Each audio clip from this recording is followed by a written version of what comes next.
first and foremost, kind of heavy stuff here. I know it's typically a sports show, but the anti-Church of Jesus Christ of Latter-day Saints chants that we heard at Arizona last year, or we heard in basketball against Providence, or that we've heard across the country for years now of a Big 12 member, is something that the Big 12 Conference has not addressed.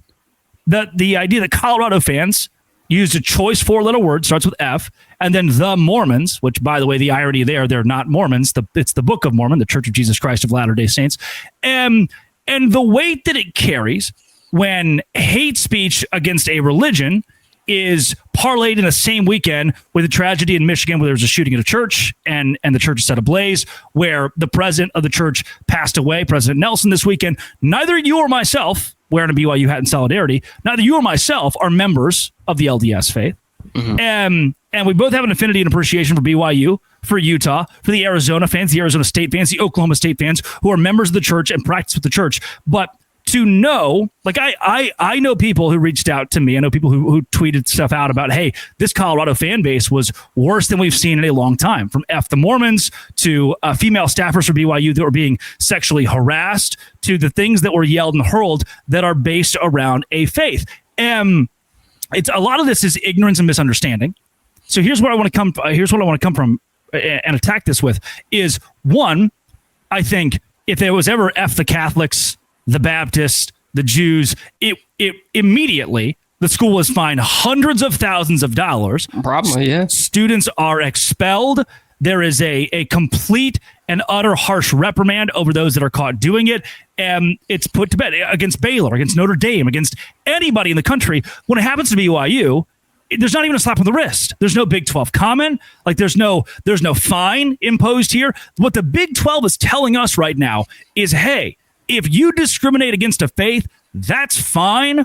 We don't count that if it's against BYU or Utah or the myriad of players who represent Big 12 programs that are practicing members of the church.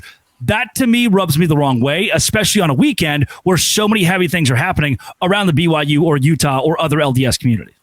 Yeah, it sucks, man. It rubs me the wrong way, mainly because of like what our conference is made up of too, of like a bunch of places that are not top of, tourist destinations in the US, truck stop conference, definitely well within the Bible Belt, right? Like, I mean, obviously there's BYU that's LDS, there's Baylor that's Baptist, but everyone in this conference for the most part, like we're in a very religious part of the country. And so it's like, I don't know why it's cool to go after one religion and not another. And that's what, and you mentioned it, like this has happened multiple times with BYU. And I'm sitting here as a Baylor fan, not to say like, oh, let's make it about us, but it's like, what's to stop Colorado from just saying F the Baptists?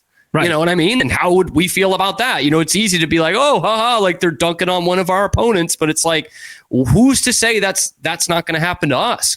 Man, a couple of years ago, Baylor and TCU were thinking, and Tech too, were thinking that like the Pac-12 is not going to take us in because Baylor and TCU are religious schools, and Tech is to the Pac-12 people in this bass-ackwards part of the country. Why would we let them in? They don't align with us. And here is an actual Pac-12 school that we have let in with open arms, doing it to another school that came in at the same time that actually really embraces being a part of this conference, that really likes being a part of this conference. And by the way, does amazing stuff wherever they go. Okay, so I guarantee you this week in Colorado that the BYU Alumni Association did some sort of charity drive in Boulder because they do it to every city they go to. Yes, and BYU TV makes special features about athletes that play at Colorado the whole week, not just football players, but like a swimmer with a great story. They elevate the schools that they play and they elevate the communities that they go to. And to then go to a game and hear that crap, man, like it's just BS. Like that sucks, man. And I haven't gauged the rest of the conference on this, but I'm sure every other fan base is looking at Colorado and being like, dude, what are you doing? Yeah. Like that's not cool. And well, to your point, adds to a lot of other bad things that happened this weekend for that faith. It just sucks, man, because we know plenty of BYU people and we see what they do in these communities. It's not even one of their rivals, man. Like it's not. It's not that that makes it acceptable, but you know what I mean. They're just throwing it out there because they think it's a bunch of drunk kids at 8:15 kickoff at an 8:15 kickoff thinking it's hilarious. It sucks, man. It really sucks. This is something you would expect out of the Pac-12. This is something the Pac-12 has given, from Colorado, Arizona. There's a list of fan bases that they've had at Stanford, Oregon, USC, Arizona. Again, this happened. There are fan bases. This has happened with against BYU. Now it's controlled because we are all the Big 12. That's the biggest issue with this for me is that the Big 12 conference has not said, hey, we're going to have a fine. And it is established that if you're hosting Notre Dame, if you're hosting Baylor, if you're hosting TCU, so even for you and myself, not members of the church, but also guys of faith, like I try not to mention religion on this it's a sports podcast. Mm-hmm. Here's where it crosses over into sports and where the Big 12 has to take a stand and take action on something like this, because if you don't, it continues to happen. It festers to the point where ignorance is further spread and there's no stop put to it. So look, the stupid drunk Colorado kids that are chanting this had no idea about the death of the church's president, had no idea about the shooting that would come on Sunday. And I'm not going to double down on them and say that they're evil people because they had no idea. They're just drunk Colorado.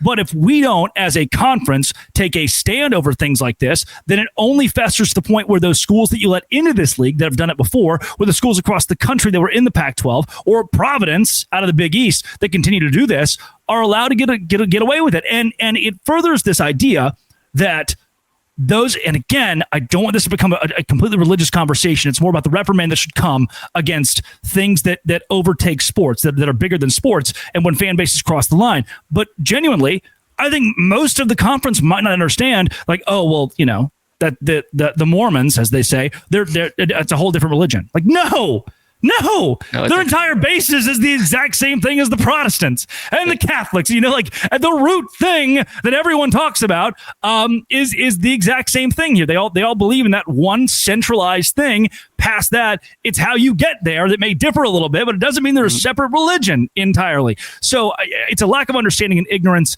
And if we allow it to happen without comment from the conference, without the conference standing up for BYU, I think that's a big miss for a league that should embrace one of the bigger brands that we have.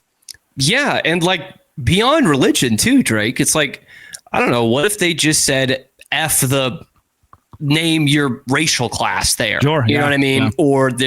Or whatever ethnicity or whatever part of the country they're from. It's kind of the same thing. Or what if they just said F the women? That's not acceptable. Especially before marriage.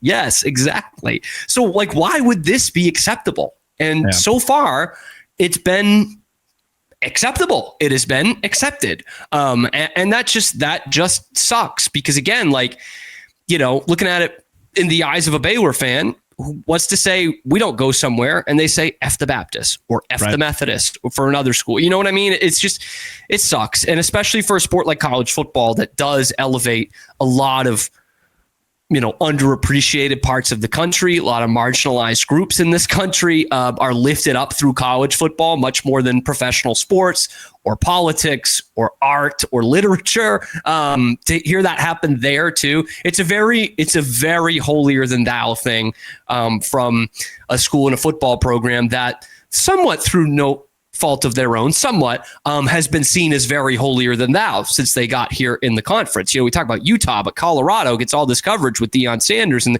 they don't even make a Big 12 championship game. They were 4-8 the first year, and he wins Sportsman of the Year.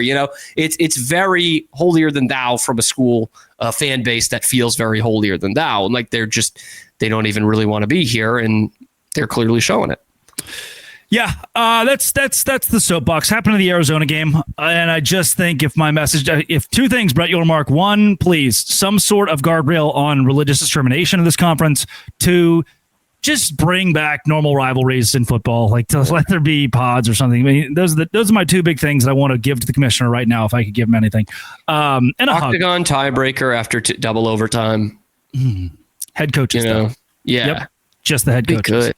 Man, BYU would soar up those power. Yeah, rankings. Dave's hurt, man. BYU win the conference if that's all it came down to. I mean, Whittingham is Gundy would have been fun. Gundy would have been really fun. Matt Campbell is spry. Yeah. Former lineman, too. That would be a battle. Willie Fritz is just going to be sad. That'd be tough. It's just going to be sad. That'd be tough.